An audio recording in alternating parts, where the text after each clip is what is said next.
You are watching a Fact TV presentation of the town of Swanzey. Third. Second. Anything further on those? All in favor? Aye. Aye. Make a motion, we approve the non-public meeting minutes 1 and 2, January 3rd. Second. All in favor? Aye. Aye. Make the motion, we approve the consent agenda. Anything to add, Michael? No. Second. All in favor?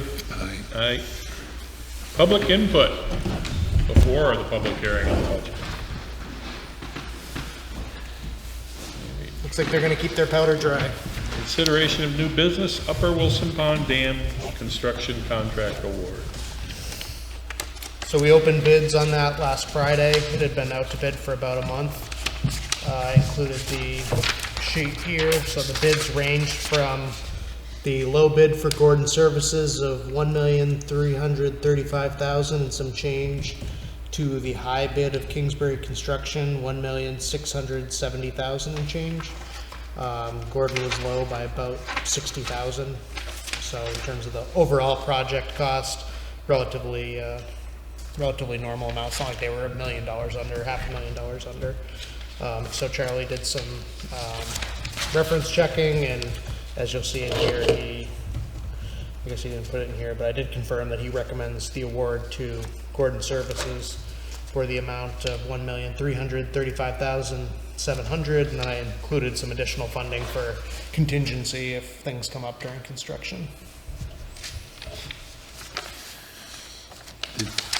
Do you have a sense of why some of those line items were so different between the companies? I talked to Gordon specifically about how low one of their concrete numbers was, and they said the same thing. They're going to use a subcontractor because they don't do concrete work, and they had two different quotes from concrete contractors, and I noticed there's some discrepancies, and I don't have an answer for that.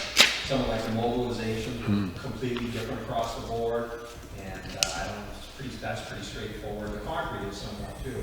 Some of the concrete's going out for like the concrete itself delivered in place is anywhere from $150 to $200 a yard. So some of those numbers were pretty substantial to put it in place, but I don't have an answer. But you're confident of the Gordon Services as well? They've been, they've been real decent with the town with their response to the flood damages this summer.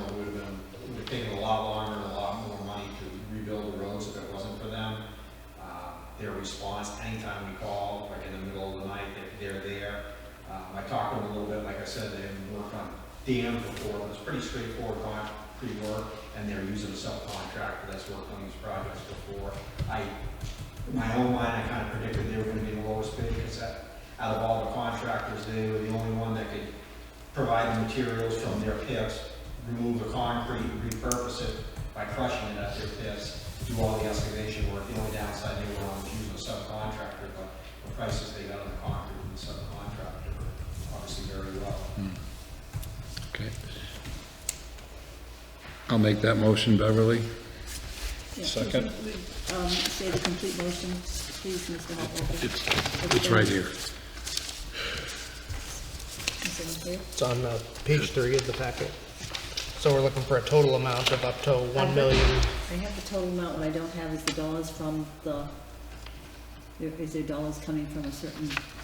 Yes, so there's $1 million from the New Hampshire DES High Hazard Grant Program, High Hazard Dam Grant Program. What page is that on? Pages 3 and 4. Pages 3 and 4. Thank you. 267 from Borrowing Okay, Authority I from the got it. 2022 warrant Article 4, and 150 from the town-owned dam capital Okay, reserve. I'll fill it in. Thank you. Thank you. Second that. Any further discussion? All in favor? Aye. Aye. So we'll be planning, now that, once we get that contract finalized, we'll be planning an informational meeting on the Upper Wilson Pond Dam project, and make sure to get the word out so folks know and understand the time frame and the construction. So hoping to get going on that ASAP. Great. Any correspondence or administrators report, or you just want to go into a break for 15 minutes? I did hear from Representative Faulkner today that our cover bridge camera legislation has a hearing next Friday at, I believe, 10:30. So I Are you can, going? yes. Great. Let me know if you'd like to know the room number. Check the calendar. That's great. So we're working through that process. You have plenty of pictures available to you to bring. Yes, I do.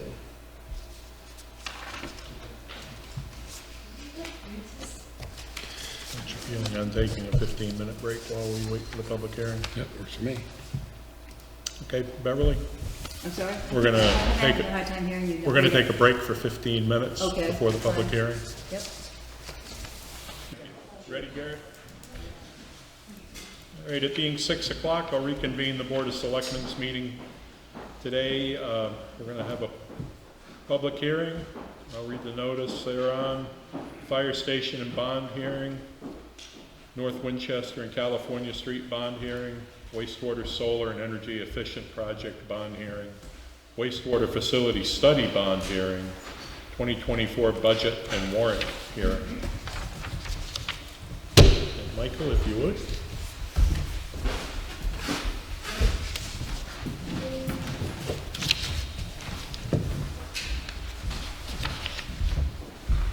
Good evening, everyone. Thank you for coming. There are handouts in the back and some more in the front if we run out back there. So I'd like to start these hearings with a sense of, this is last year's tax rate, but kind of gives you an idea of more or less what we expect for future years. So the town is the portion we're talking about here tonight, this blue section, so it's about 28% of the tax bill. A lot of you just got done paying about a month or so ago. So just like to give that perspective. It's not the whole tax bill we're here talking about tonight.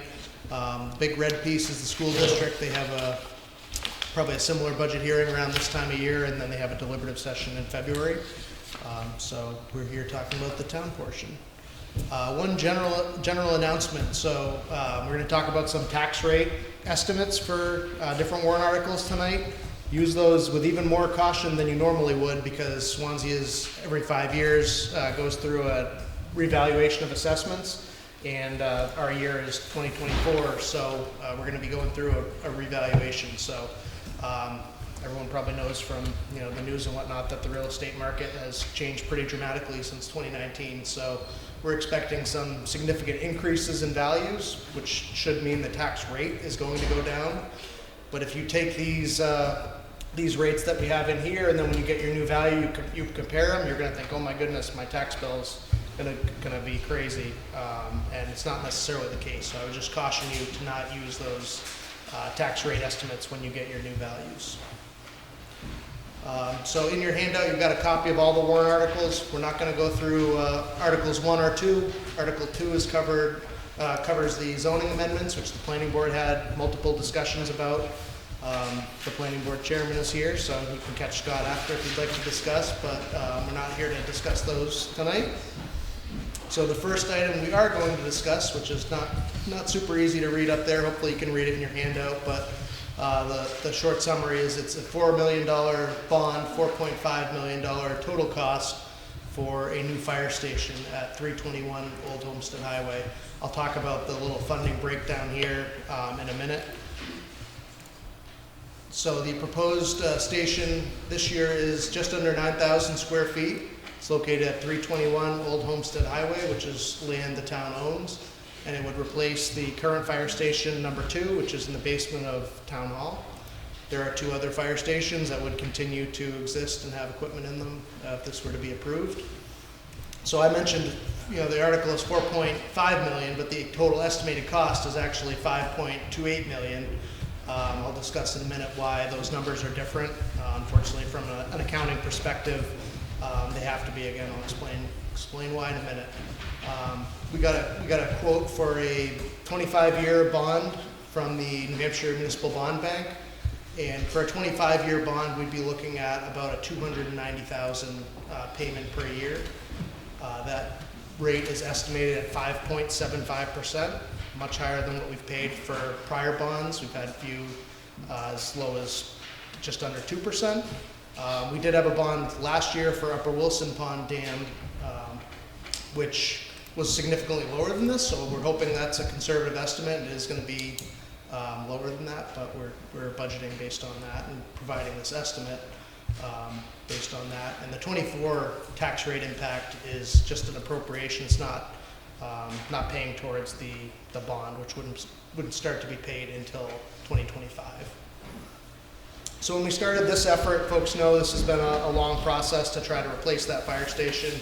The last article was in 2022, and this year our goal was to try to come as close as possible to that price, knowing that there's been significant inflation over the last few years without compromising some of the core programs, which were kind of cancer and cancer prevention, decontamination, and call member spaces. So the size is it's about a third smaller from the 12,350 square feet from 2022, which was just under 4 million.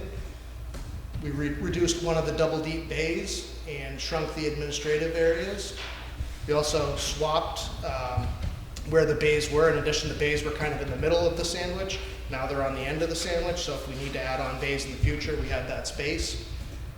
There's not sleeping quarters or anything like that for full-time career personnel, but that could be added in the future upstairs. In prior versions, there was the opportunity to add it on to the side, so this would be an upstairs option in the future. And with that, I will turn it over to Katie Sutherland from KCS Architects, who will kind of give you a little bit of a snapshot of the design, explain how it works and how she came up with it. So this is a pointer to red and then up and down. Good evening, everyone. My name is Katie Sutherland from KCS Architects. It's nice to be here tonight. Thank you for participating. We've been working hard with town and the fire department last fall to really right-size this building. We've been working on this project since 2018. As Michael said, our first building was a little over 12,000 square feet. And what we've come up with is something we think that we have right-sized to really fit today's needs, but to enable it to be expanded in the future if it needs to be expanded in the future. So it's just under 9,000 square feet. As Mike Farm will tell you, it is still a little more expensive than it was last time because there's been so much inflation in the last 4 or 5 years. But basically what we've planned is a one-story administrative office area in the front of the building facing Old Homestead Highway. And then behind that, we have decontamination and firematic spaces to serve the apparatus bays, and apparatus bays at the very back, which are one story but higher to fit the big vehicles in that space. Let me see if I can go to the next page here. Whoops. This is a site plan. Fieldstone Land Use Consultants is one of our team members, and they have been helping us design the site, the setting of the building on the site. There are 2 driveways on either side of the building. There's parking to the side. At the front for the public office spaces. At the side is really intended for the volunteer fire personnel, and some parking at the back as well. There's ample turnaround space for the large trucks to get into the bay and come out the other side if they need to. The footprint is smaller than it was. We actually reduced the footprint by 3,400 square feet, which enables us to do less grading work on the site. So we've been able to reduce the site costs quite a bit by reducing that footprint and holding it tighter to Old Homestead Highway. The floor plan, as you can see here, has a front area of offices. It's a single-story building, but the roof framing will be designed so that a second floor could be added in the future if it is ever necessary. So there are smaller offices than we have before, but there are still office spaces, a training room for the fire department with a small kitchenette, a conference room, and some storage areas for the training equipment and that sort of thing, plus public bathrooms. The central section here is the firematic space, which includes, at the bottom of the sheet, turnout gear. This is where the clean gear is put after it's been decontaminated after a call, and it dries and it stays there until fire personnel come in and they're able to pick it up and use it when they're on a call, when they're coming to respond to a call. Opposite this hallway is the SCBA gear. That's the self-contained breathing apparatus. There's a compressor room and a maintenance room that is required for that equipment. Also off of the bay is an EMS room for ambulance calls. All of the EMS equipment goes in there. And then on this side, there's a door to the outside and a door to the bay to the decontamination area, which is a very important area for the fire personnel to be able to take all of their gear off after they've been at a call, the decontaminated gear, wash it off outside, bring it in, take it off, get it cleaned into the laundry room, and then after they do that, they can go into a female and male locker room that has restrooms and showers.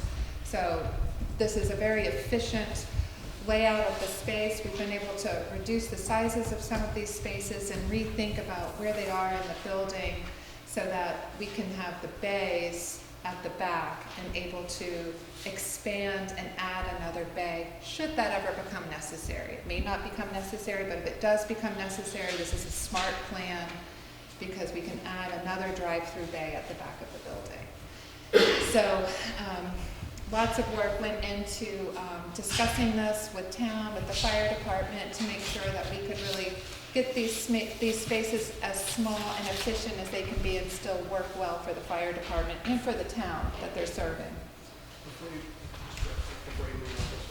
Yeah. So, as I mentioned, our initial goal was to try to come in at the same price, and we were unsuccessful to do that. So this area here is the kind of cancer prevention employee space, for the call volunteers. That was really something we didn't want to touch at all. Like she mentioned, she made a couple of spaces a little smaller, but not much. The other big opportunity would be this training area, and the select board, and I believe the fire department as well, were strongly supportive of maintaining that space so they didn't have to continue to use this building or other places that aren't really designed for that use, that they would have a dedicated space to be able to train, host other departments potentially, have classes. So beyond, if you're not doing anything to this space, and fell asleep, you're not doing anything to the meeting room, there's only so much more we could shrink it, which is why we were unsuccessful in meeting the price, but we really felt like we couldn't compromise any further on the size. And I'm gonna go wake up my computer. Okay.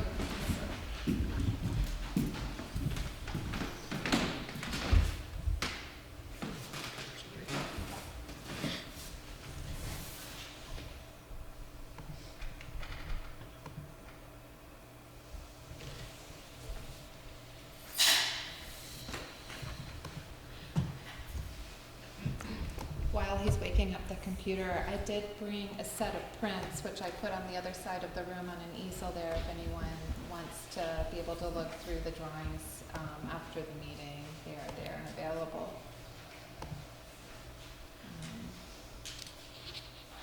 We also designed the building to be simple framed with metal siding. So we're not looking at doing a masonry building, but trying to keep costs,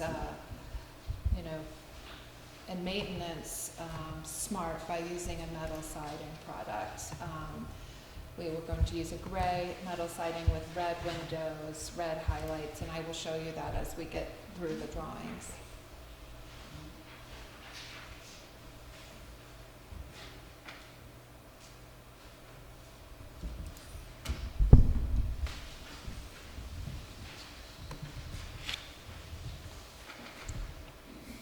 Thanks, Michael. These are the sort of flat two-dimensional elevations of the building, or you can see the front of the building is a one-story, has some canopies over the entry doors. The back of the building, the apparatus bays are one story, one tall story. There is a mezzanine over the decontamination area that provides some storage and mechanical and additional training space for the fire department. These are some perspective views, some three-dimensional views of the building and how it would look from Old Homestead Highway. We're trying to pick up on some of the vernacular from the Nanotech building, which is an attractive new Swanzey building with, gray metal siding and some red accents. The red is also very appropriate for the fire department, while also keeping costs in check. Any questions? With that, I would invite Mike Farm to come and talk about the estimate. Yeah, just by way of introduction, so this effort, one thing we also did differently was instead of just working with the architect and then having a construction company provide an estimate, we hired DEW Construction to serve as the construction management firm to play a part in the design process, to review the materials that were being used, some of the design decisions, to have that seat at the table to make sure we were doing things as economically as possible. And I'll let these folks, these gentlemen, talk about it, but if the project is approved, they will then be the construction company that will be building the project. So we have Mike Farm and Matt Wheaton, correct, from DEW Construction. Thank you.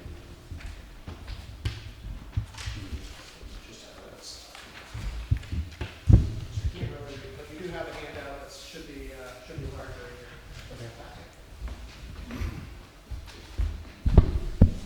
So good evening, everyone. Again, I'm Mike Farm with DEW Construction. Joining me, Matt Wheaton. And want to start by saying thank you for bringing us on board during this pre-bond period and teaming up with you. I want to point out DEW does have a significant experience in situations like this, being brought on during pre-bond and helping come up with the responsible budget for the project. For example, in Brattleboro, when they built a new fire station, West Fire Station, and they renovated their existing, and then they renovated for a new police station, we were brought on board during the pre-bond period.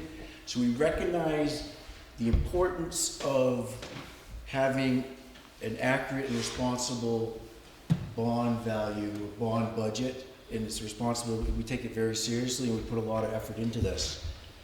So this overall budget sheet is a recap, and there's a lot of detailed estimating that went in behind this, so to speak. And it's broken out by the construction cost by divisions, and I'll talk to that. And then we have professional services costs, subtotals for both, and then a total overall project budget of $5,280,000.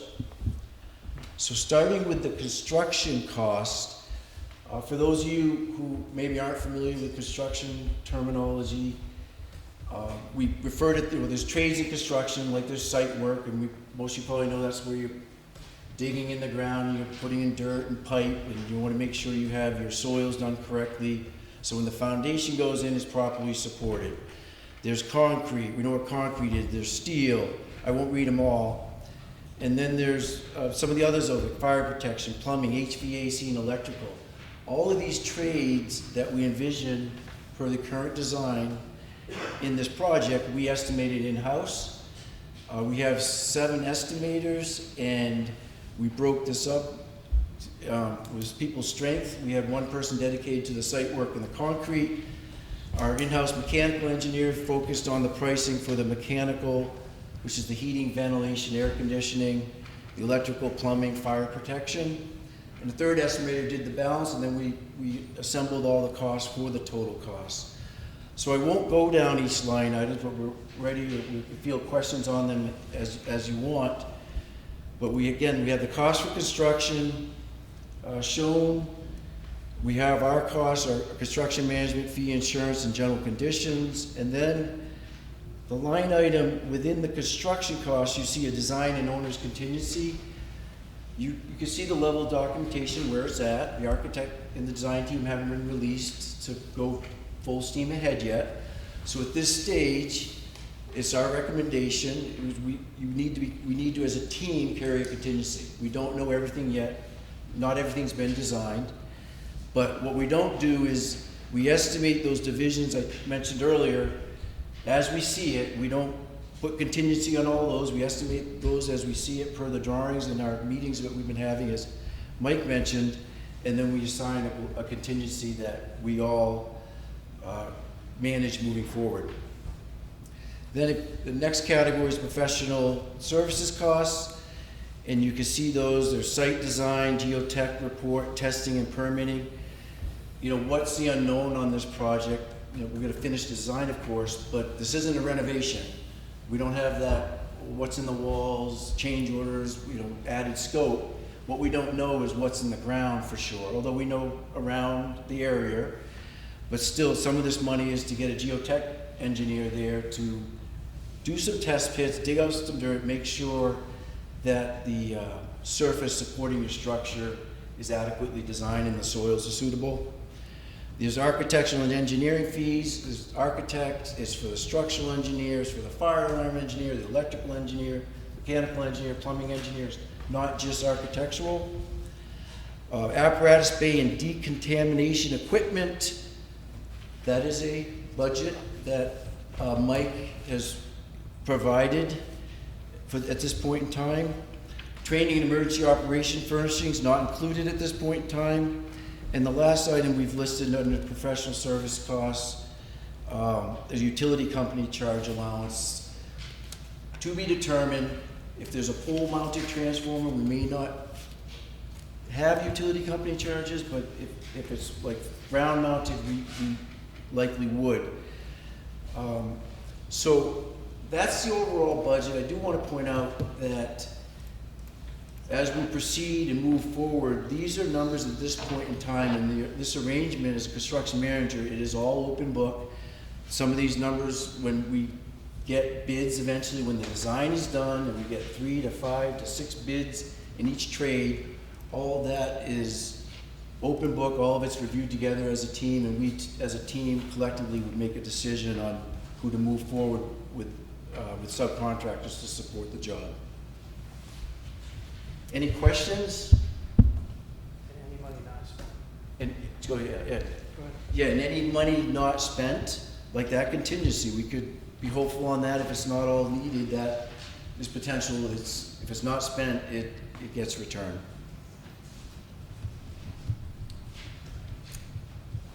I have one question. Yes. Does that cover getting water to the station? Yes. About 1,100 linear feet of a sprinkler line and getting water as well.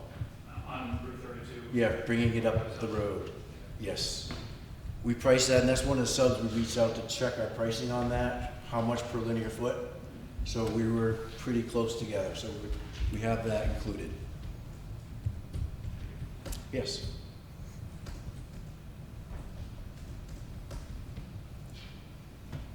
Awesome.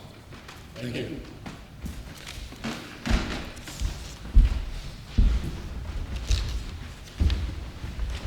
I mentioned you have a full version of that in your handout, so you got the slide version in the beginning, but it's also on page 44, so it's a larger version further in as well, in addition to some of the architecturals, and my computer goes. It's up on the yeah, it's on the phone. See, it's just disconnected from the projector.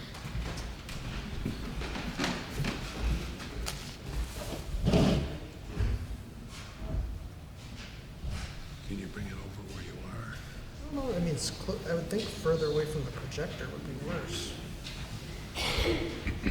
Where's Julius when we need him? Somewhere else. Good answer.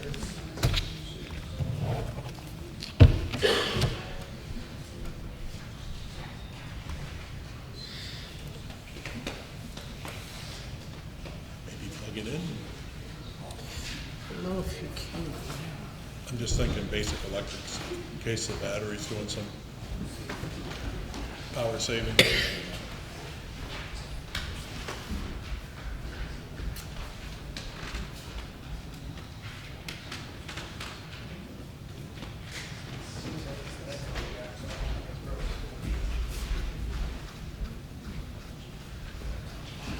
you have your power cord with you, Michael? I just So I was thinking, think just the power cord, just to keep the laptop from going into power saving. Not falling asleep, that's what I thought it was.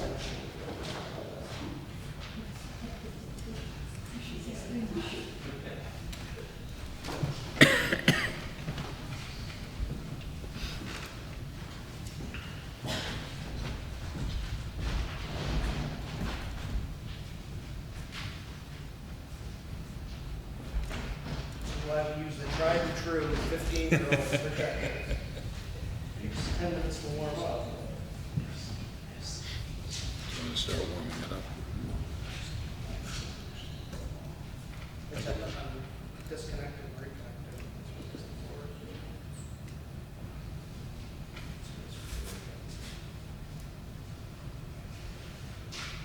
All right, back. Good motivator.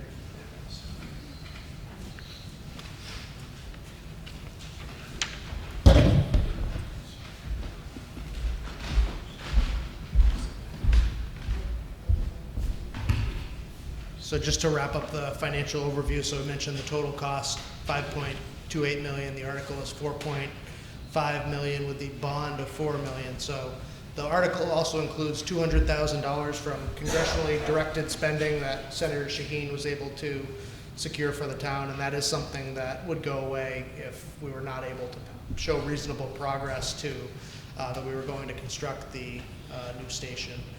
And then also the appropriation in this year, some from the town's fund balance and some from taxation.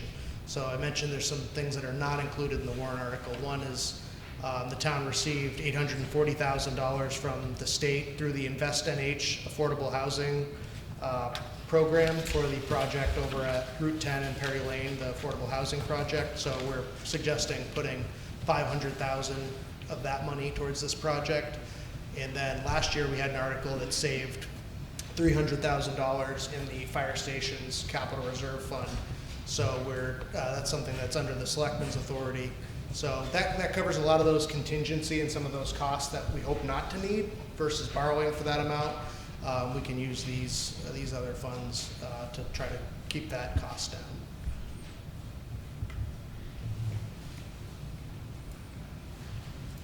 So that is what we had for the fire station. This is a public hearing. We'll pause again, ask for questions, comments, ideas. Is it just the one station? No, okay. Well, Is it just the one station that we're gonna eliminate by this, or in the future is the other one's gonna go into? so that's correct. So this station would just be the current station 2 under the town hall has 3 bays. So this one would have 4. Obviously the employee spaces are much different, but yes, it would only replace the station. So we'll always keep the other 2. Always is a long time, but there's no immediate plan for any other station projects, not in our capital improvement plan or. Thank you. Thank you.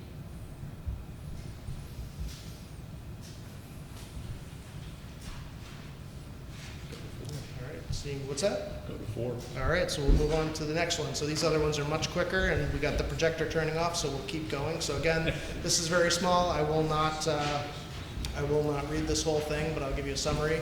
So Article 4 is to reconstruct North Winchester Street and California Street east of Route 10. So California Street crosses Route 10. This is only the section basically around the mill property and kind of just west of that. You might be saying, we don't have warrant articles every year to approve a road to be reconstructed, and that would be true.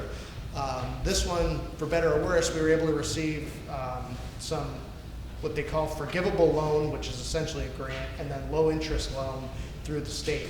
To receive those funds, we're required to have a bond article, and that's the same situation for these next 2 items as well. So that's why we have these articles that normally we wouldn't necessarily have. The selectmen appointed an advisory committee which reviewed traffic flow options in 2023. Based on the committee's recommendation and public input, no changes to the traffic flow are being made, so both roads will stay 2-way. There's no one-way traffic being incorporated. I mentioned, when we get to the end, I'll go over the whole cost of the project, but I mentioned the forgivable loan and the low interest loan, and there's no direct tax rate impact on this article in 2024. So again, the total project, this is another one where there's other funds that are not incorporated. The total project cost is about 1.9 million. There's the forgivable loan, think grant, low interest loan, a Northern Borders Regional Commission grant that the town received, which we had also received for the other side of the mill, South Winchester Street and West Street, and the Monadnock Alliance for Sustainable Transportation, MAST, awarded a sidewalk grant of $75,000, and the remainder would be made up by local capital funds and the sidewalk committee funds. So these, again, probably hard to see. You have larger ones in your handout. Just kind of giving examples of what the road's going to look like. So this is North Winchester Street. This is at the Route 10 intersection, so we're looking to improve that intersection.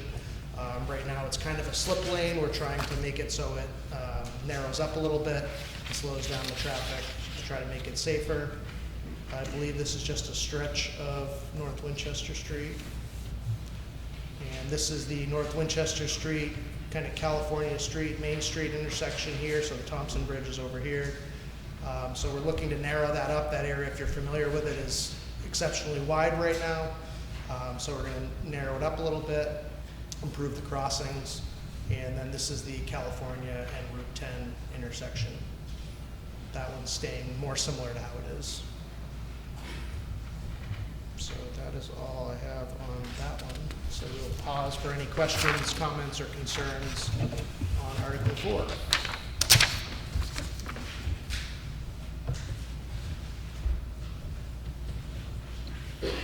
Seeing none, just mention that we do have Ben Dreyer with Underwood Engineers and some of his team who've worked on this project on Zoom as well. In case we had any technical questions, seems like we're all set, Ben, so you guys can go back to your evening. Move on to Article 5. So this is one of these, another one of these articles that I mentioned where we need to get borrowing authority. So this one is as a result of a state-funded energy audit that the town performed last year. As some of you might know, wastewater treatment plants are significant electricity users. So I think in 2023, our property is going to, or our wastewater treatment plant in West Swanzey is going to use over $30,000 in electricity. So one of they recommended some energy efficiency improvements to lower the usage, and then a solar array to help offset that usage. The solar system would be owned by the town, so it's not a lease situation, and there's no direct tax rate impact in 2024. This is another one where there's multiple funding sources that I will give an overview of in a minute. So if folks are familiar, this is the plant on Denman-Thompson Highway, just down the road here a little bit. So the road is out here, the lagoons are here. This is the proposed kind of area we're talking about to put the solar array.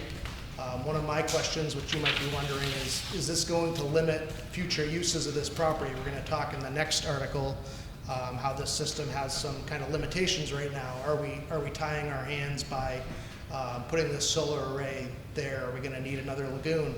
I asked the former operator, who's here tonight, Scott Self, and also DPW and our contracted operator. They all said another lagoon is not likely. That's a good spot for it. So if Scott wants to speak to that at some point, he can. But that was one thing I was concerned about. That seems like is not going to be an issue. So I mentioned we were awarded, or maybe I didn't, awarded state funding for this project. So we issued what's called a request for qualifications to select a company to give us a little bit more of a detailed proposal. And we, through that process, selected Revision Energy.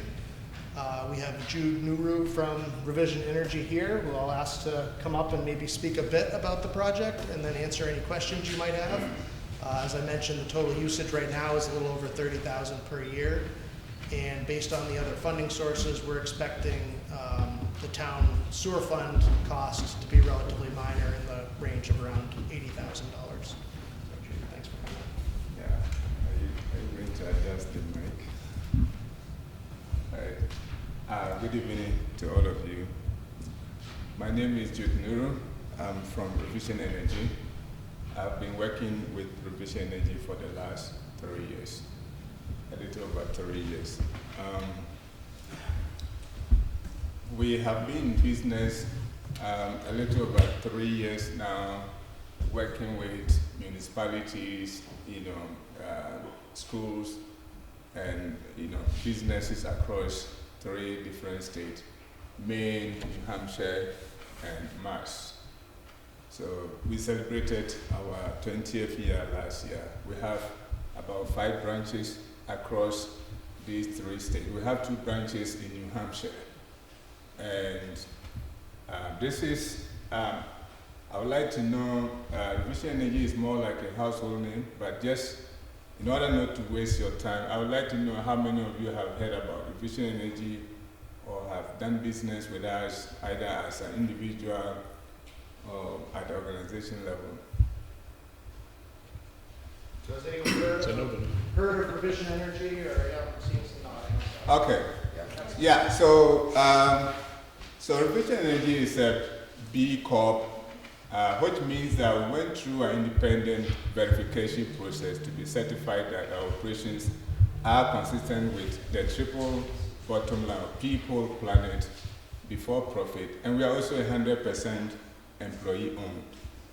So the benefits that come to the company is shared among all the employees. We are about 460 employees across all our locations.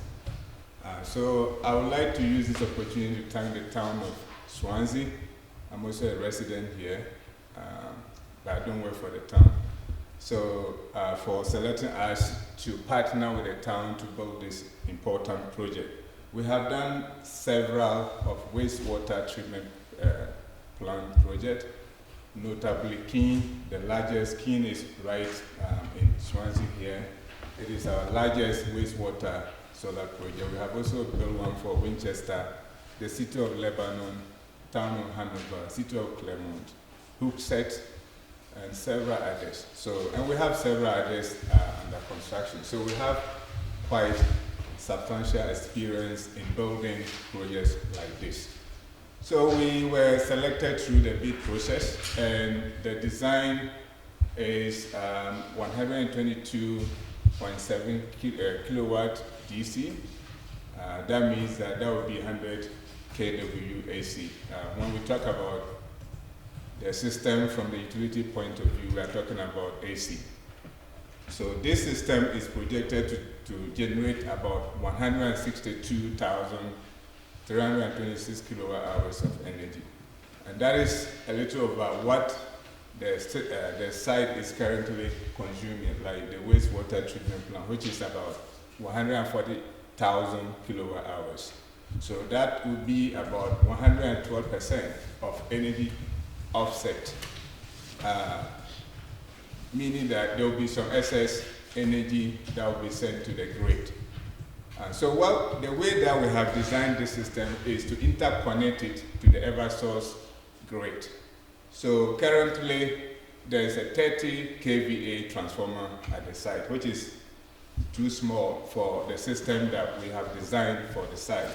So we are going to drop a new transformer, which is going to be 100 kVA to replace the existing sites. And in terms of site preparation, the site is already cleared, so we are not going to cut trees. It's already an open field. So we are going to remove just about 4 trees. We have earmarked those trees in our proposal. We are envisaging that the town probably can do that. If you want to do that, that will add some cost. So when you consider the site, the fact that we are not going to do site clearance, we are not going to do fencing because there's already fencing at the site, and there's enough service capacity within the building. The cost of the project comes in about, roughly about $375,000, roughly. That is quite lower compared to other systems of the same size. And the reason being that, like I said, we are not going to clear the site. It's already cleared. We are not going to fence. And the service is, quite okay. And this location is also not too far away from our branch in Brentwood. So that helped the cost.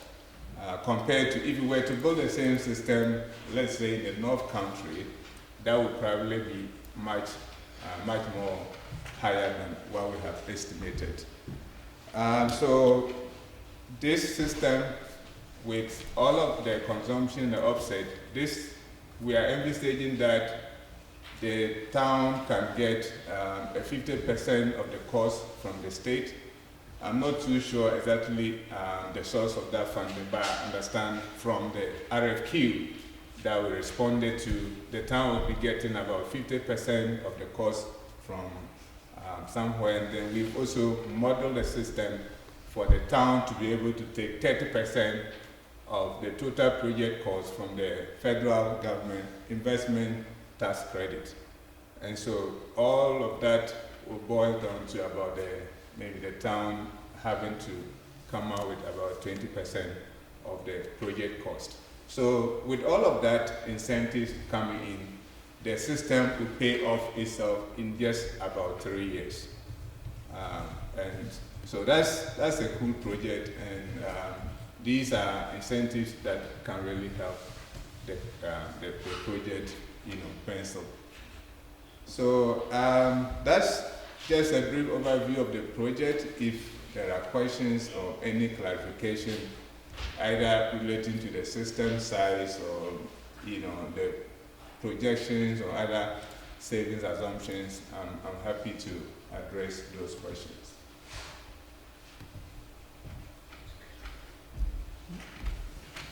Seeing none? Thank you. Yeah, thank you.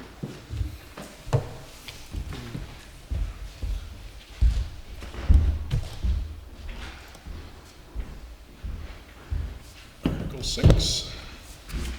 So this is also related to the wastewater treatment plant. So the town applied for and has been awarded a grant through, or again, a forgivable loan, which is why we have to have an article, through the state to do a feasibility study of the West Swanzey wastewater treatment plant. That facility is approaching its limits on phosphorus treatment currently, which would reduce or would restrict it from accepting additional users. So we applied for, and as I mentioned, have been awarded funding to basically conduct a study to evaluate the system and hopefully develop some recommendations to address those limitations.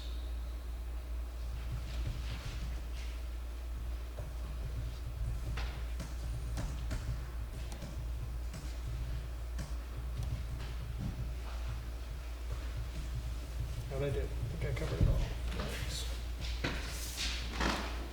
Maybe you want to stay there, Michael. Just stay there. Probably should. Any questions or comments or concerns on that item? Yeah. Yes, Bruce. Bruce Mohan, kind of curious why these two warrant articles weren't brought before the capital improvements committee for discussion, just to even talk about them, warn us. The feasibility study came up over the last few weeks. We initially applied and were not selected, and then were selected subsequently. The other one, honestly, we were working with the Energy Commission. I think it was just an oversight based on that it's a sewer and largely grant funded, but yes, probably should have been discussed. Was there any, and I noticed, I'm probably going to want some other questions afterwards, but I noticed that there's no provisions in the warrant articles at all for engine 2 to be replaced. Is there any consideration for that so that the fire department can start looking to try to get into that and replace an engine 2? If you don't do anything about it this year, my understanding is that it's going to take a long time, a lot longer time to be able to procure that truck. Well, will probably be on the warrant next year, and then it would probably take about a year to build it. So we just put $100,000 or so into it. Yeah, 3 years ago. Yeah. But So the plan is. The lifespan of that truck was to be Right. 3 years, so the idea was to move it forward so that we can put it on the warrant article this year, so the fire department can start going out and doing some. In a perfect world, if the fire station bond was approved, that would have been the plan. Our priorities now are the fire station and then the truck. Thank you. Thank you.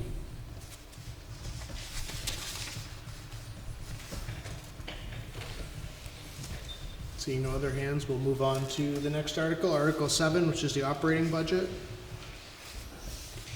Total operating budget recommendation is $7,958,050. an increase from the 2023 budget of about 7.2%.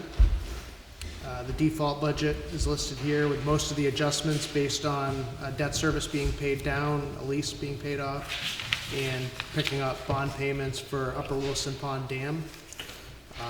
On the warrant, the voter's choice is between the default budget and the operating budget, and the difference between those is just under $490,000. Major increases leading to that increase in the executive department. We've previously had a shared human resource coordinator and human services general assistance position. That person is going to be shifting to part-time status, is going to continue to do the general assistance portion, and we're planning to make the human resource coordinator position full-time. Human resources used to be something that just kind of got tacked onto finance. When you become a new employee, they'll help you get your paperwork set up. Unfortunately, it continues to become increasingly specialized and a challenging role. So we want to have a dedicated person to be able to focus on employee health and safety, developing personnel-related policies, being a resource for the employees. So we're proposing that position to be a full-time position. So it's not adding a benefit package, but it is adding basically half of the wage. In elections, 2024, as everyone knows, if you try to watch TV, it's an election season. So we have 4 elections in 24. The first one is in a couple weeks, and then the town election, the state primary, and then the federal election. So there's an increase for that. Health insurance, this was definitely a big one. We saw a 15% premium increase. In addition, we have about, I think 6 is what I counted, vacant positions. Some of those employees might have been a lower cost plan. Our typical practice has been to budget for those as a 2-person plan, kind of somewhat in the middle. So I think part of the increase is also reflecting those vacant positions. Planning, as a lot of the folks that are on various committees know, we've had some staffing turnover over the last few years in the planning department. So we're looking to try to be more competitive with our wages and hopefully see some more longevity. Personnel administration, that's just general kind of employee costs, Social Security, retirement, different employee-related costs. The recycling center is looking to add a 3rd full-time employee. They're also almost always hiring for part-time employees. If anyone's interested in working a few shifts a week, that would be great. We have a nice new clean, improved facility over there, so go see Josh. He's in the back in the yellow jacket. General assistance, we've also seen an increase in the need for assistance and higher costs as rents go up and different other expenses go up. The costs when folks are in need of emergency assistance, those costs have increased. Debt service, I mentioned the Upper Wilson Pond Dam project. Folks that were here at the beginning know the selectmen awarded that contract, so we're hoping to see that construction start soon. We're now paying our share of the debt service on that. And the sewer fund is up a little bit for contracted operations and chemicals. Major decrease, we have a slight reduction to the line item for other cultural services. And we also wanted to mention, the board had a discussion with some health and welfare funding agencies. These are the listed amounts for some of the major ones that we are currently funding, but several were looking for significant increases based on the Swanzey residents that they're assisting. So the board wanted to make known that we do contribute, especially to some of them, some significant amounts, and their projected needs are increasing. So it's something we think folks need to be aware of. So this just kind of wraps up again what we talked about at the beginning, the major increase, 7.2%. Revenues relatively similar. The main increased revenue is Teresa and the finance team are doing a great job with investments. Fortunately, in this market, one benefit is the interest rates are higher. So this shows the net amount to be raised by taxes and the approximate tax rate impact of this article, again, based on 2023 assessments. Any questions, comments, or yes, Barbara Swanzey. I'm just curious, is the human resource coordinator, would that person oversee all the services such as police, public works, all employees, town employees? Would provide human resources for those departments, but wouldn't oversee the departments. It would what? They would not oversee the departments. No, but I mean. Provide in terms human of- resources, yes, for all the departments.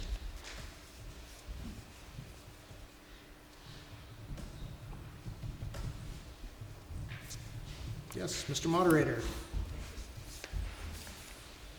Good evening, Bruce Baker.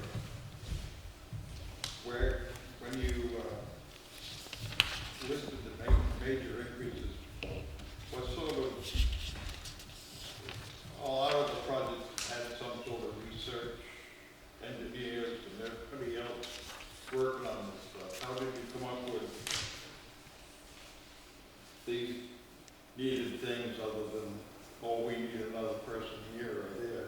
Is there any evidence that shows us that these are necessary positions?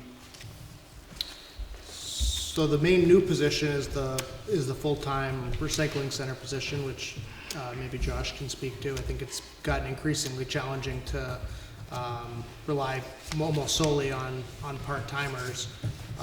The HR coordinator I can discuss further if you think that'd be helpful. You also mentioned the engineers and contractors. Those are usually not funded through the operating budget, but are funded through capital reserves and expendable trusts. So they're not usually included in the budget. But I do think I can speak for the board that they look closely at the requests and I don't think approved any of the requests lightly. It's certainly a more significant increase than we would normally like. Have Josh come up. Josh, why don't you come up?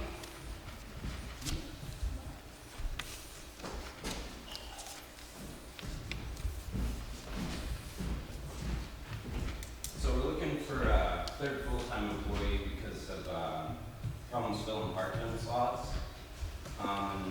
It's become increasingly difficult to find those positions, and I think it would also help build the team that we already have.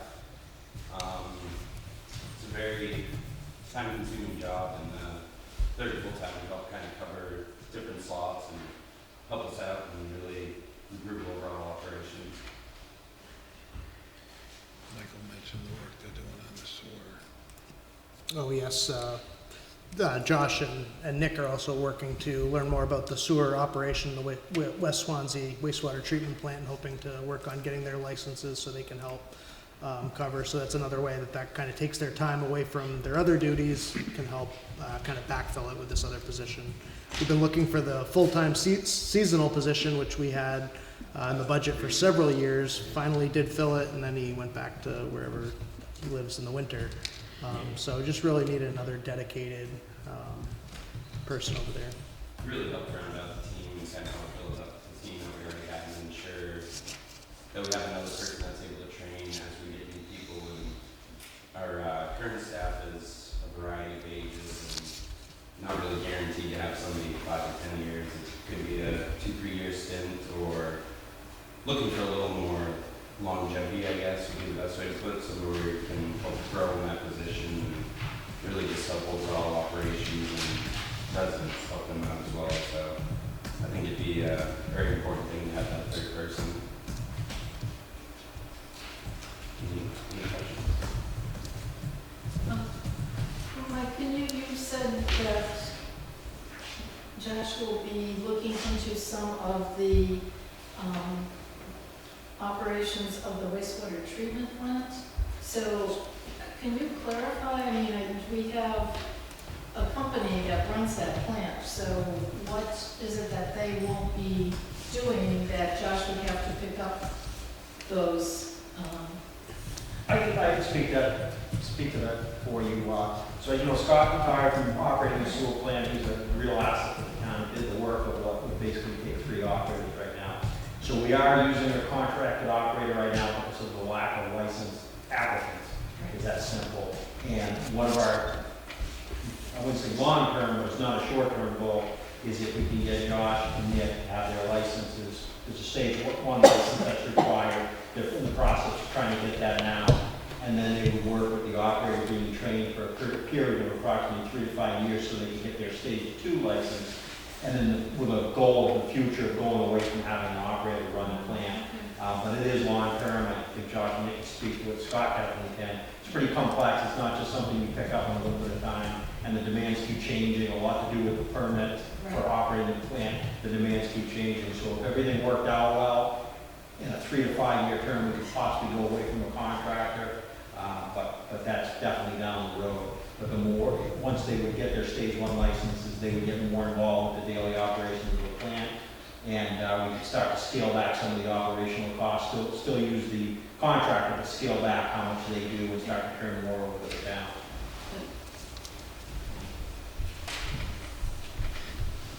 Any other questions on it?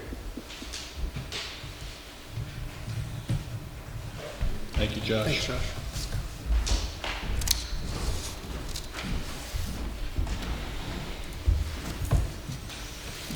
Proceed.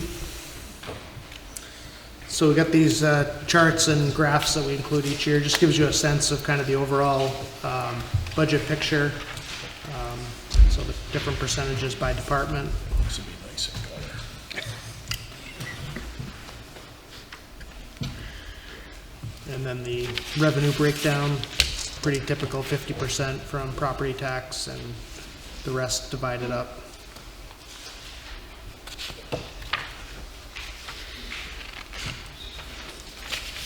Michael. Yes, sir.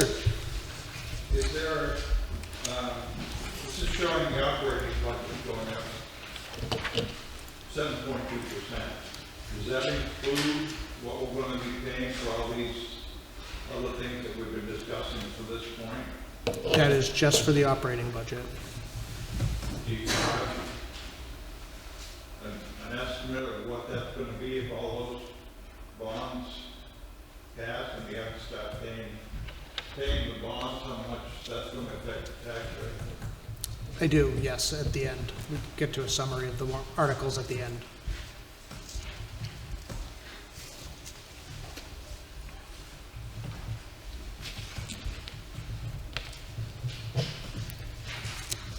So, next up, Article 8. These next two will look familiar to folks each year. So this first one is kind of the non-DPW items. Total amount of $435,000. You can see the list of funds and how much is being recommended. This was based on the Capital Improvement Committee's work throughout the summer. Bruce is here, the vice chair. Mr. Biddle emailed me that he would not be here, but I think he might be on Zoom if there are any questions. So again, this is the first of two. They do a 6-year plan. Major increases are identified here. The largest one for the Mount Caesar Union Library based on their renovation project they have ongoing currently.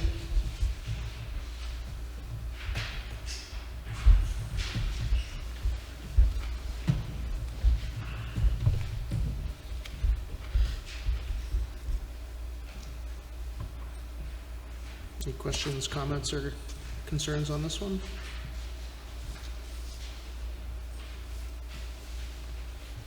Seeing none, we'll keep going. Article 9, so this is the DPW related funds, total amount of $675,000.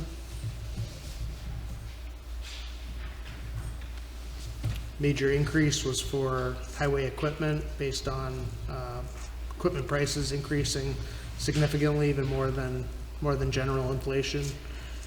And the major decreases are town bridges and covered bridges. You may remember last year we had a separate article based on some one-time state funding, so we were able to bring those funding amounts down from prior years.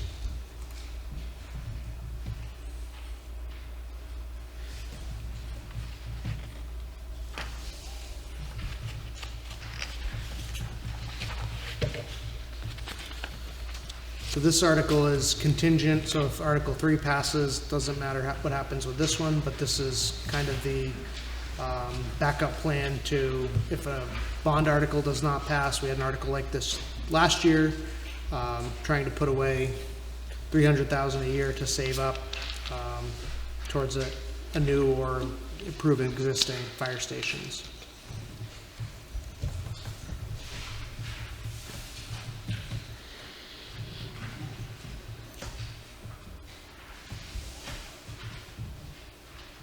Seeing no hands waving, we'll keep going. Article 11 would be establishing expendable trust funds for the Cheshire and Asheville Rail Trails, and raising $10,000 to start that fund. The town for 7 or 8 years has had a Rail Trails Advisory Committee, and they work with the staff to go out and seek grants, do volunteer efforts, hire contractors. So this would help support their efforts and would provide some matching funds to grants.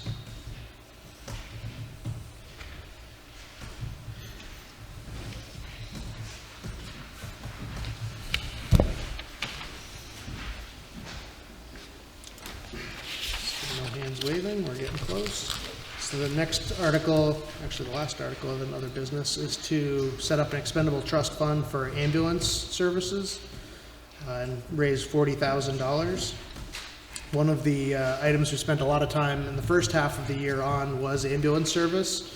So a lot of folks probably know Deluzio Ambulance closed rather abruptly in May of 2023. We worked on a regional approach to select a new vendor, and as of July 1st, Swanzey contracted with the Cheshire County EMS department. Our current contract with them runs basically 3 years through 2026, but the rates are subsidized by federal funds. We know we're getting a discount, so the board thought it was prudent to start saving for that potential cliff after 2026. So the payments are increasing over the next 3 years up to $81,500, but what we got from another vendor, Rescue Inc., which potentially is a more true cost, was over $300,000 a year. So $40,000 this year, and if we increase that in future years, isn't necessarily going to save up $300,000, but it will at least help give some flexibility to help offset increases in the future.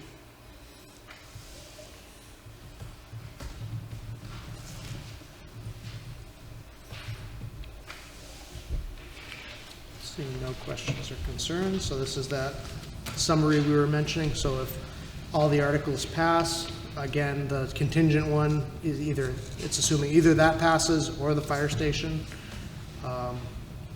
Be just under a 14% increase. The town tax rate would be $8.60. So that'd be an increase for a $200,000 house of your town tax bill of a little over $200 from 2023.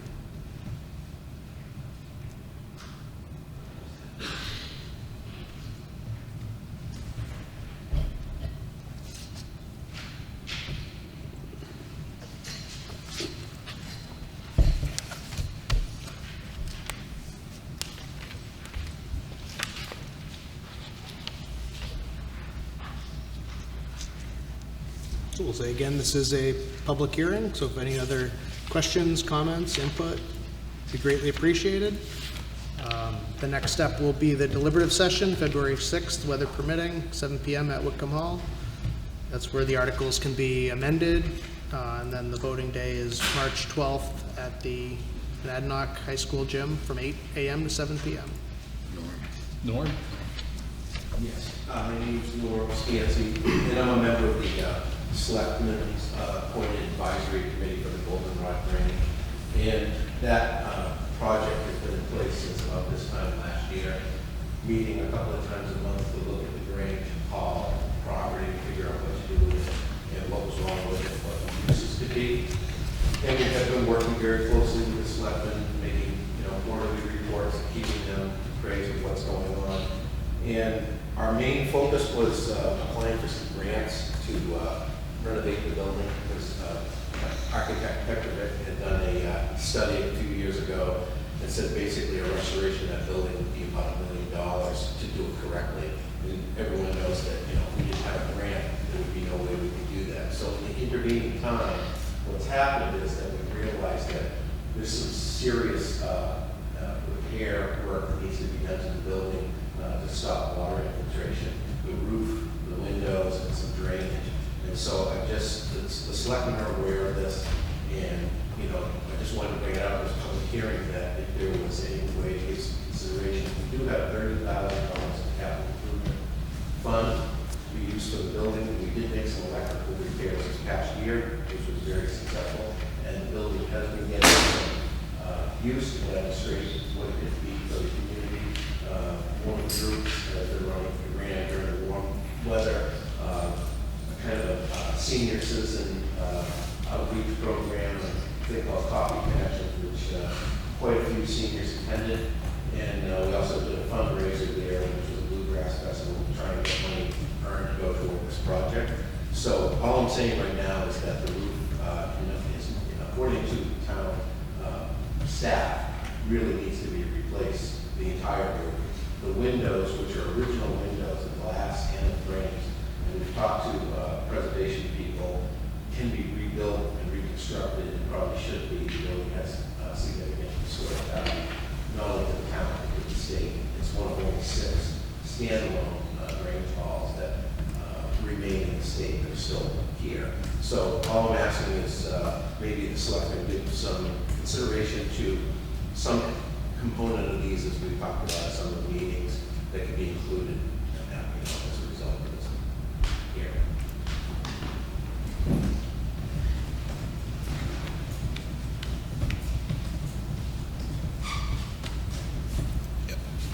Are there, I thought we had somewhere in the budget for the range, a certain amount that was going into a trust fund.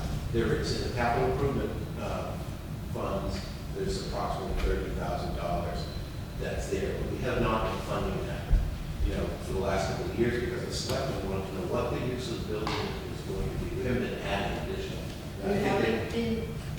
You mean, I'm sorry, I'm almost done. They put money in there up until this past year. They put $1,000 in the last time they added money, and there's approximately $30,000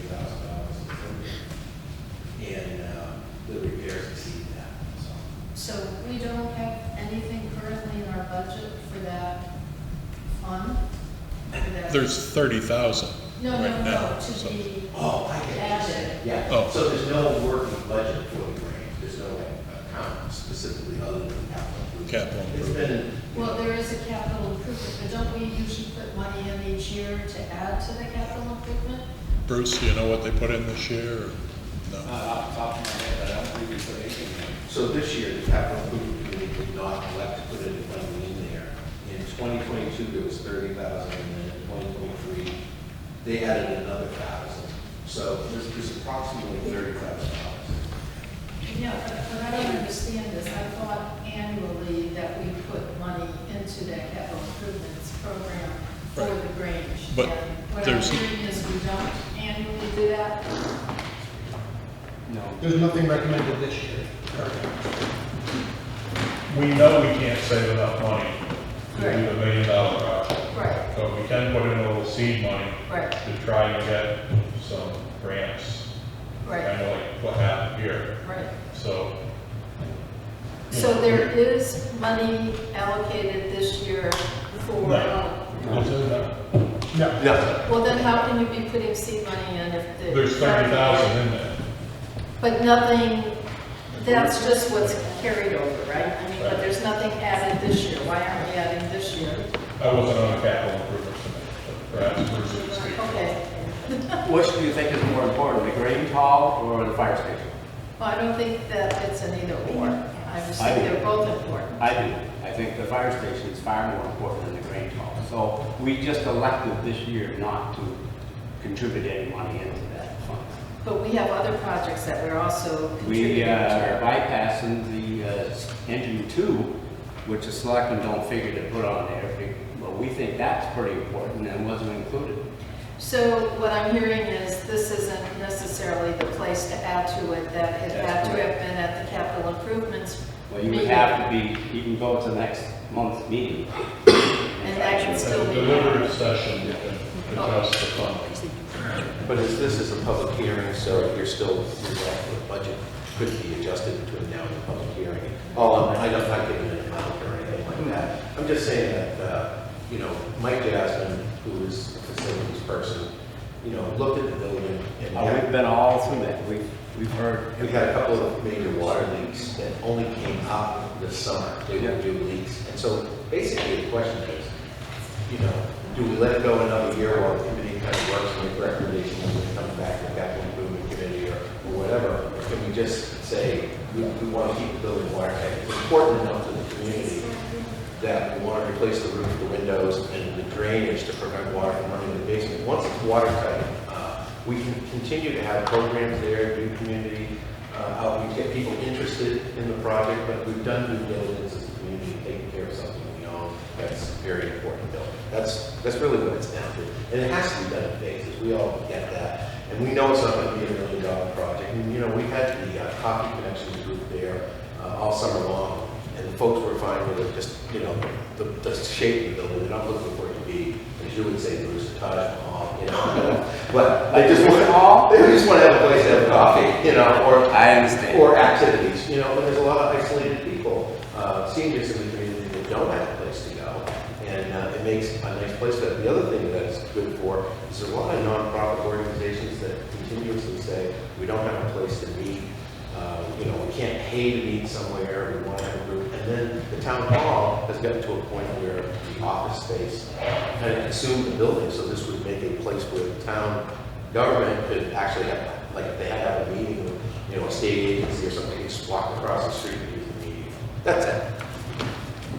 Did you get an estimate for the roof?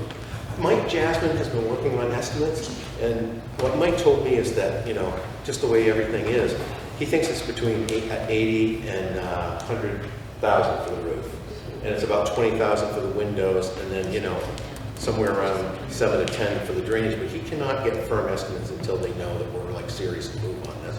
He's got rough estimates. The other thing that's important to know is, like, we applied for the Community Development Finance Authority grant twice. We were denied the first time. Money went to other hub towns in the state.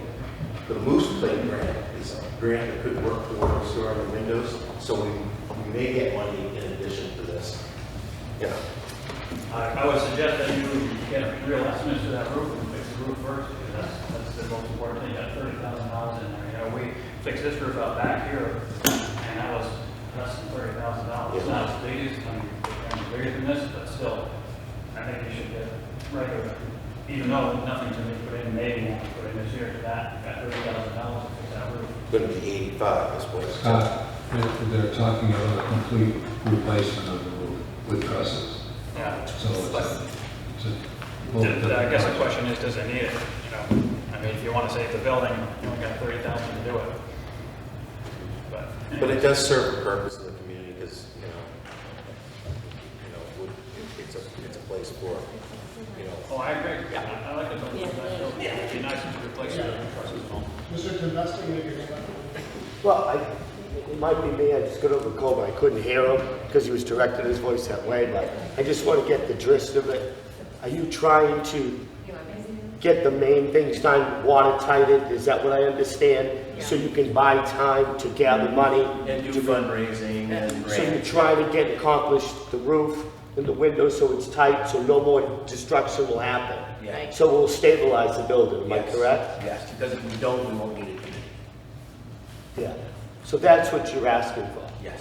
And I couldn't barely hear, but these estimates could be 200,000? The estimate for the roof was 85,000 to 100,000, and he's had several people look at it. But, you know, again, there's not an account set up for this, and by finding out whether the town wants to do this, you know, then he can get more firm estimates. Plus, there's the grant aspect. We may still be able to get grant money for some of the projects. And that's just the first few projects. You know, this isn't a total restoration. This is a big project. We did a total restoration. But this would buy time, as you say. In your eyes, are you looking at 10 years to have this accomplished? Or? Well, you know, grants, They change every, we're I working understand that. yeah. diligently. So something could happen. Yes, the committee has been working, writing grants. We've worked with the former town planner, Julius Peel, who is very diligent. It's just that, you know, what grants are available and how they apply. They're all different. They have all different criteria. So we just keep trying. So if it isn't done, what do you expect the building's going to happen? Is it going to eventually just cave in and we're going to look at a cave-in building? Are you saying within a year, did anybody estimate that it's only going to last another year here and the roof is going to cave in? Is that what's going to happen? How did Mike put that? I guess, you know, it's not going to get better. Yeah, I don't think anyone's putting a time frame like that on it, but yeah, it's been a long time since it had any real work done to it. But I had coffee in there with you, right? Yeah. That's what we were talking about, right? That was Yeah. one of the activities. And then during So the it's bluegrass. safe enough for people to go in there and we're in there, we're safe, so you do that. Right. Yeah. Yes, Barbara? I would just like to say I offer my support to funding that fund, the capital reserve fund for the Grange, even if it's a nominal amount, because I know when you go for grants, being able to prove that you have community support is a factor often. And, you know, I think if we are, even if it's not a huge amount, but if we continually are funding that, or providing some funds in that to build that up, that I think that would be important in getting more money to protect this building or rehab this building. And, you know, I sit here, the number of years Wickham Hall, you know, sat here without anybody touching it and it deteriorating. And now it's used basically as the meeting place for the town, you know. So, you know, that as Swansea expands, you know, that could very well be a viable meeting place and well utilized by the community. So I don't think we should let it just fall apart and rot. Norm, could you explain the focus here of your coffee connection and how just having people go to something like that will help with your grant applications as far as the usage? Like I said before, every grant has different criteria. The Community Development Finance Authority had a special grant for community centers. Things that serve the community, sense of place, you know, a gathering location, a place to have meetings, a place for people to go. So we didn't have any activities when we did the first grant application. We said that hurt us, that we didn't have planned activities already in place. We said, well, it's chicken and an egg. You can't have activities when water's coming through the roof or there's no heat or whatever, you know, no windows. So the grant was for a community center. So we came to the selectmen and said the use that we feel is the most important is a community center or a place for seniors to come.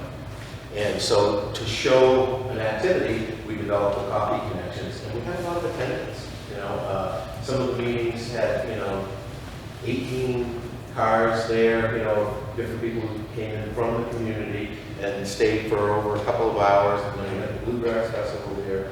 And we also, the Swanzey Preservation Society and the Advisory Committee, which is not the role of them to come up with programming. So Mike had asked them to work with the Recreation Department, which, you know, we started a dialogue with the Recreation Director. But I think we also asked, hey, the committee would continue working on coming up with ideas and things that we can do for seniors. And so we will continue doing that. Even more reason for the town to show continual support for the preservation of that building. And I say 18 people. How many sessions did we have? 6 sessions. We had 6 and we had to stop in cold weather. And it was growing each week. So I think there's definitely an interest there for that kind of activity. Thanks. At the risk of opening a whole nother can of worms, forgive me, I've only been back in town for the last year or so, so I haven't been around for all of the going back and forth about the new station or new station.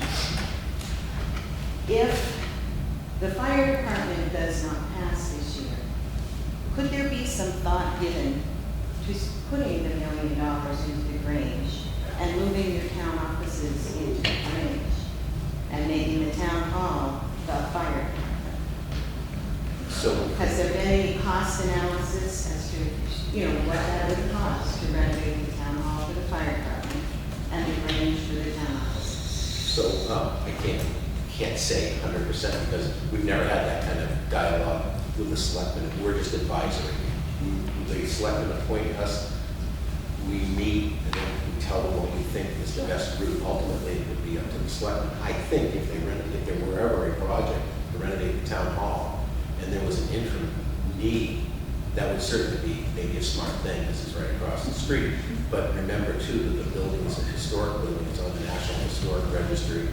It is a meeting hall similar to this on the second floor, and it's a meeting hall on the first floor, there's a dining room with a kitchen, and that's it. There's no office space in there, there's no room for office space, but it's a great place to have a meeting, you know what I mean? So it just makes it a great place to meet. So when I moved out to Swanzey 20-some odd years ago, the town hall had a hall. It wasn't office space like it is now. So I think you could make office space in the Grange building if you wanted to, and probably still have a meeting area. I don't know what the square footage is. I haven't been, honestly, never been in there. I'm just thinking of, You need to come to a coffee. it's just the possibility of a way to utilize buildings we already own and not build another building if the town decides, no, we're not building that building this year. Justin, That is something we did consider and look at when Norm was the fire chief and Eric, our interim fire chief, is here as well. Unfortunately, a lot of the issues with the center station would not be resolved by getting the town hall out of the top. The doors are still low. That also is another building that has water that gets into it. The lockers are still in the bays. There's still only one way in or out. Not to say there's not a way to, do that, but I don't think it would be a small endeavor of just getting the town hall up. I'm not saying you're saying that, but I don't know if Eric, you have any thoughts on that concept or? Yeah, no, I don't. He doesn't. Offhand, no. No, it wasn't, it's one of those ideas people tried to look at, but a lot of money to renovate town hall as well. I think, Jane, did you have your hand up? Yes, last year there was $1,000 in the fund for the Grange, so would it not be appropriate to show that that is reduced by $1,000 this year because the Grange fund doesn't have anything? Let me see, what do you call it?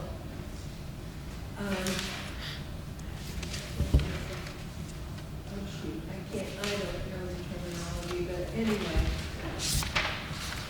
They didn't put anything in this year at all, so it was increased by $1,000. And it would seem to me that what has been said, it only makes sense. If the town owns the building, you should be putting something in every year, if only to cover maintenance. Why do let things fall apart because of deferred maintenance?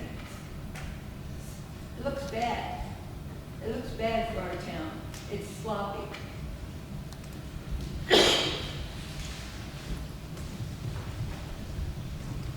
And every time that we've had, which I can remember 2 in the last 5 or 6 years, we've had a warrant article on related to the Grange, and each time they pass, and don't tell me, yes, but they only pass by 5 votes or something, because if they pass by 1, they pass. And so that shows some community support in the hinterland here of the people who vote. Anyway, thanks for considering. Thank you. Anything else?